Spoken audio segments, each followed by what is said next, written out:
Today, we're diving into a single medication that's a real medical paradox. It's called Timolol, and honestly, it's a drug with two totally different faces, one that protects our vision and another that guards our heart. And that brings up the big question for today, right?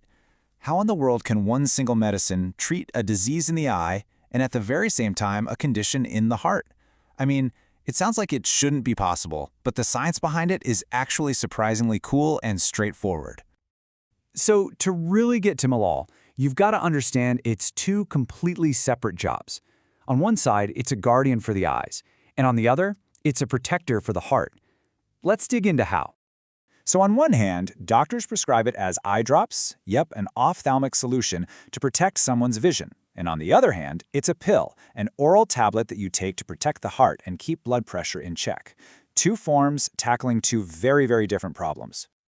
Okay, so how does it pull this off? Well, the secret? It's all in its identity as a special kind of drug called a beta blocker. And you can think of it as a kind of master key for the body. First things first, what even is a beta blocker? Well, in the simplest terms, these are drugs that basically get in the way of stress hormones, like adrenaline. They stop those hormones from plugging into these little docking stations on our cells called receptors, which has a nice calming effect on certain parts of the body.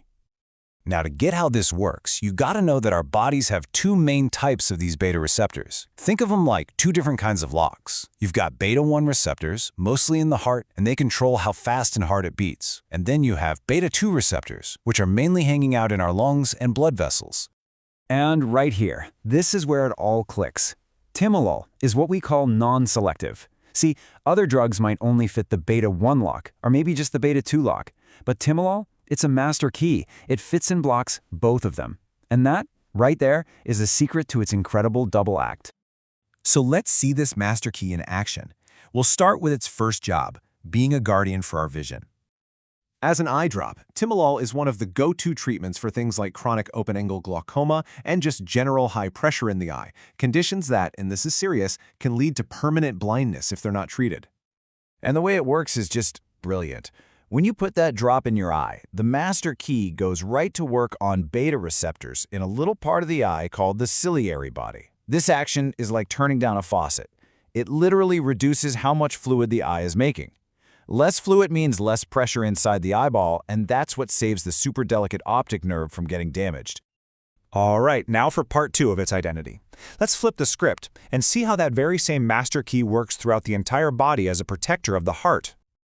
So when you take it as a pill, Timolol is used to manage high blood pressure, prevent that scary chest pain called angina, and even improve survival after someone's had a heart attack. Oh, and it's also used to prevent migraines. It's a real workhorse. So in this case, the master key is focused on those beta-1 receptors in the heart. By blocking them, it basically tells the heart, hey, chill out, slow down, don't beat so hard. This cuts down the heart's workload and its need for oxygen. It also acts on the kidneys to slow down the release of hormones that raise blood pressure. The result of all that? Lower blood pressure and a much less stressed out heart. But here's the twist in the story. That powerful master key, it's not always perfect. In fact, its greatest strength is also its biggest risk. It's a classic double-edged sword. Because Timolol is non-selective, right? It can't tell the difference between the receptors it's supposed to be blocking and the ones it really should just leave alone. The problem with a master key is that it opens every lock. So the same action that helps one organ can cause some serious problems somewhere else. This slide lays it out perfectly. Let's say you take Timolol for your heart. It blocks the beta-1 receptors, which is exactly what you want. But that master key also goes and blocks the beta-2 receptors in your lungs, which can cause the airways to tighten up, a huge problem if you have asthma. And it goes the other way too. Even the eye drops can get into your bloodstream and block beta-1 receptors in the heart, making your heart rate drop way, way too low. And listen, this is absolutely critical. Your body gets used to having Timolol around. If you stop taking it suddenly, it can cause this dangerous rebound effect. Your blood pressure can shoot up, and for people with heart disease, it could trigger terrible chest pain or even a full-blown heart attack. You have to taper off slowly with a doctor's help. So what this all means is that Timolol is a definite no-go for certain people. Since it can constrict your airways, it's super risky for anyone with severe asthma or COPD. And because it slows the heart, it's off-limits for people with heart failure or a condition called severe bradycardia, which is just a very slow heart rate. But There's a fantastic, incredibly simple technique to make the eye drops much, much safer. It's called nasolacrimal occlusion. All you do is, right after you put the drop in, you gently press on the inner corner of your eye for a minute or two. This actually blocks the tear duct and dramatically cuts down on how much of the drug gets into your bloodstream, which helps minimize all those other side effects. It's a great little trick. So when you put it all together, what's the big takeaway from Timolol's story? Well, it really all boils down to a delicate balance between incredible power and the need for serious precaution.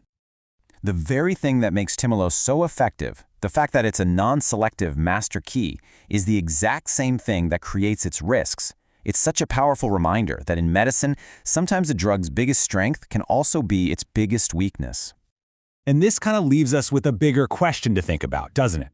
As medicine keeps advancing, we're always pushing for more targeted, more precise treatments. So how do we balance the proven, wide-ranging power of drugs like Timolol with this modern quest for absolute pinpoint precision? It's a huge challenge, and it's really at the heart of where medicine is headed.